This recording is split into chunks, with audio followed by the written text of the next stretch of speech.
তোমার সাথে প্রতিযোগিতা করব বলে পেটটা একটু ফাঁকা করে আসলাম। ঠিক আছে, চলো এবার শুরু করা যাক।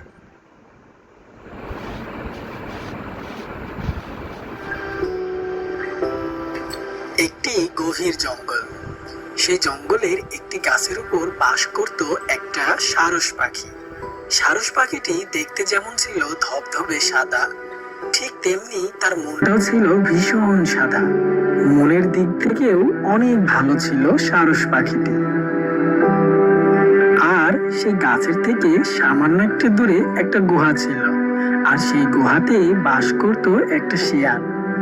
সে যেমন ছিল পাজি, ঠিক তার মনটাও ছিল ভীষণ পাজি। তারা পাশাপাশি অনেক দিন যাবৎ থাকাতে তাদের মধ্যে একটা ভালো বন্ধুত্বের সম্পর্ক তৈরি হয়ে যায়। একদিন সারস পাখি মাছ শিকার করে এনে তার বাসায় বসে খাচ্ছিল।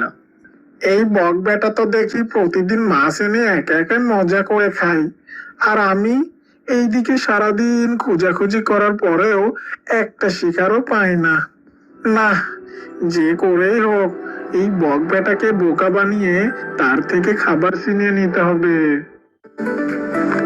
যে করেই হোক এই বক বেটাকে বোকা বানিয়ে তার থেকে খাবার ছিনিয়ে নিতে হবে।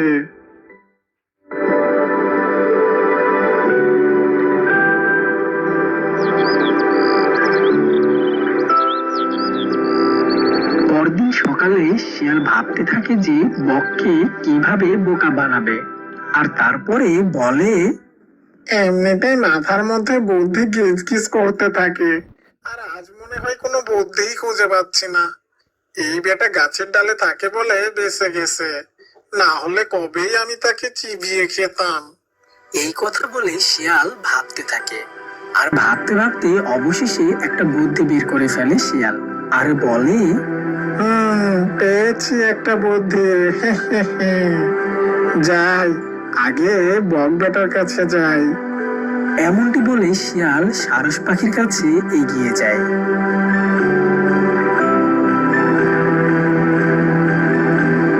আর গিয়ে বলে, ও বক ভাই, বক ভাই। সারস পাখি তখন শিকার খুঁজতে যাবে বলে বের হচ্ছিল, আর শিয়ালের ডাক শুনে বলে, কি গো শিয়াল মশাই, আজ সকাল সকাল কি হলো, আমাকে ডাকছো যে? ভাবছি আজ দুই বন্ধু মিলে একটা প্রতিযোগিতা করব, তাই আজ তোমাকে সকাল সকালই ডাকলাম। সারস পাখি এমনটা শুনে শিয়ালের কাছে এগিয়ে আসে, আর বলে, ঠিক আছে শিয়াল মশাই, কি প্রতিযোগিতা করতে চাও বলো আমাকে। শিয়ালটি তখন জবাবে বলল, খাবার খাওয়ার প্রতিযোগিতা। যে বেশি দ্রুত আগে সব খাবার শেষ করতে পারবে সেই হবে বিজয়িতা। তবে এতে কিছু শর্ত আছে। কি শর্ত আছে শিয়াল মশাই? আমরা দুজন একসাথে খাওয়া শুরু করব, আর যে বিজয়িতা লাভ করবে তাকে অপরজনের প্রতিদিনের খাবার জোগাড় করে এনে দিতে হবে, আর সে বসে বসে খাবে। শিয়ালের এই শর্তে সারস পাখি রাজি হয়ে যায়, আর বলে, ঠিক আছে শিয়াল মশাই, আমি তোমার শর্তে রাজি আছি। আচ্ছা বক ভাই, তুমি কাল আমার বাড়ির সামনে এসো, আর ওখানেই প্রতিযোগিতা হবে। এখন আমি যাই। ঠিক আছে শিয়াল মশাই, আমিও যাই তবে খাবার খুঁজতে। এই বলে দুজনেই চলে গেল সেখান থেকে। পরদিন সকালে খাবার নিয়ে শিয়াল অপেক্ষা করতে থাকে সারস পাখির জন্য। তখন শিয়াল বলে, কি ব্যাপার, বক বেটা এখনো আসে না কেন? আর কত যে অপেক্ষা করতে হবে কে জানে। এমনটা বলতে বলতে সেখানে সারস পাখি চলে আসে, আর তখন শিয়াল বককে বলে, আরে বক ভাই, এত দেরি কেন করলে? আমি সেই কখন থেকে তোমার জন্যই অপেক্ষা করছি। শিয়াল মশাই, তোমার সাথে প্রতিযোগিতা করব বলে পেটটা একটু ফাঁকা করে আসলাম। ঠিক আছে, চলো এবার শুরু করা যাক। এই বলে শিয়াল ও সারস পাখি দুজনেই খেতে শুরু করলো। কিছুক্ষণের মধ্যেই শিয়াল তার খাবার খেয়ে শেষ করে ফেললো, কিন্তু সারস পাখি একটুও খাবার খেতে পারলো না, কারণ খাবারগুলো ছিল থালাতে। যার কারণে সারস পাখি তার লম্বা ঠোঁট দিয়ে খাবার তুলে তুলে খেতে পারছিল না।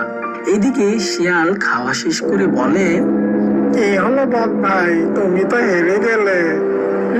শিয়াল মশাই তুমি খুবই চালাক।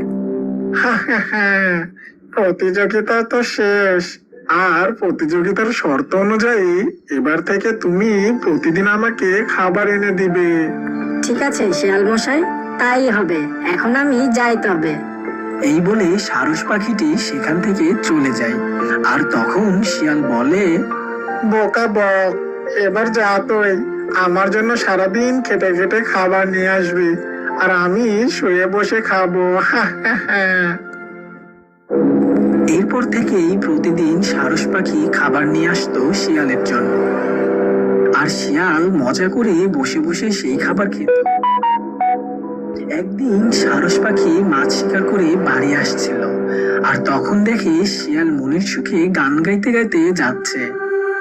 আর এটা দেখে সারস পাখি মনে মনে বলে, পাজি শিয়াল, সারাদিন আমি কষ্ট করে খাবার এনে দেই আর তুই মজা করে খাস, তাই না? এইভাবে চলতে থাকলে তো হবে না, আমাকেও কিছু একটা ভাবতে হবে। একা একা এত মাছ ধরতে যে আমার অনেক কষ্ট হয়ে যাচ্ছে। এমনটি ভাবার পর সারস পাখি বাড়িতে চলে যায়।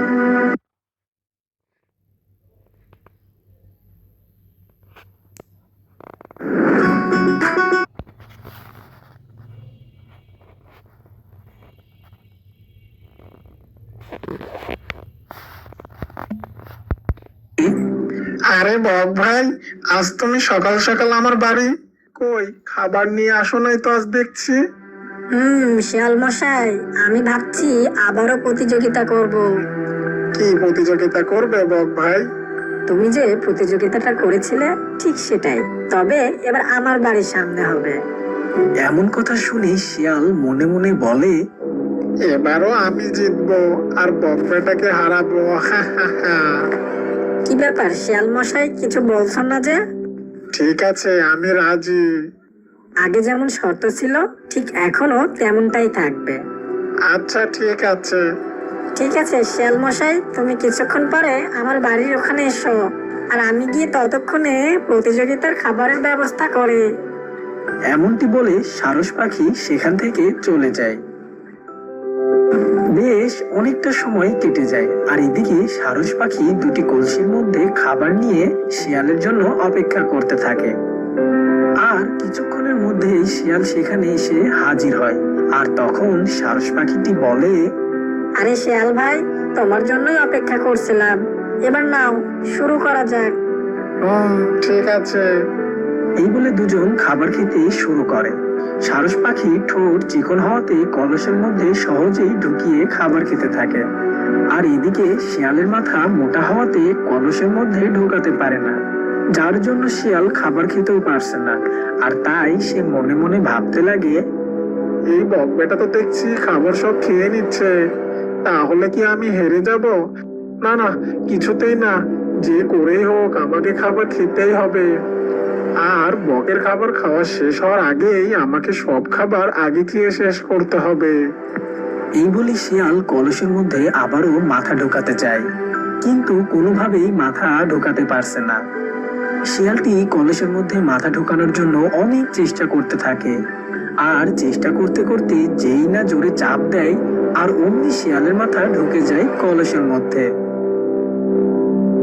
কলসের মধ্যে মাথা ঢুকে যেতেই শিয়াল ছোটাছুটি করতে থাকে আর অনেক চিল্লাতে থাকে, ওরে বাবা রে, আমাকে কেউ বাঁচা রে, আমি যে দম বন্ধ হয়ে মরে গেলাম রে, আমার মাথা থেকে এই কলসটা কেউ বের করে দে রে।